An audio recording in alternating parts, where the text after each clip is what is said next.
can Narendra Modi use his friendship with Donald Trump to solve out the problem of Kashmir?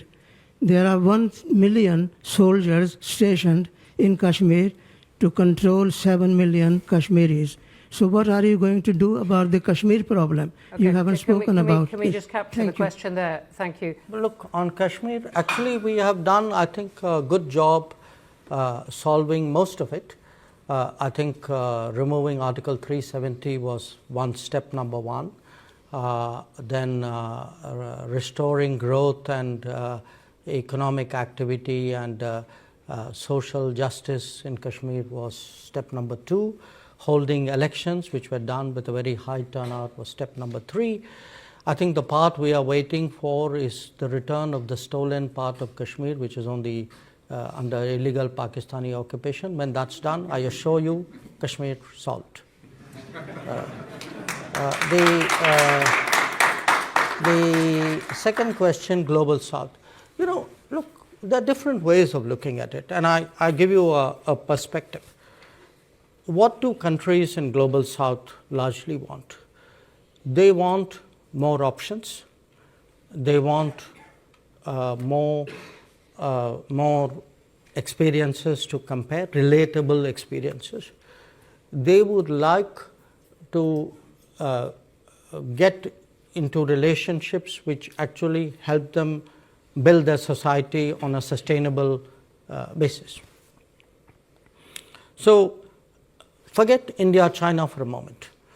I think what is happening and is that much of the Global South in the previous decades had very limited options. You know, they either had Western options, they had multilateral development banks which were in a way associated with it. Within the Western options, they had maybe some subsets out there. Then at some point they had Soviet/Russian options. Then you had a set of China options. Now today, if there are Indian options, I would argue that actually it's better for the Global South. It's not worse, because they now have many more possibilities to choose from. They will be in a position to evaluate which of these options and which of these relationships somewhere fit into their growth aspirations.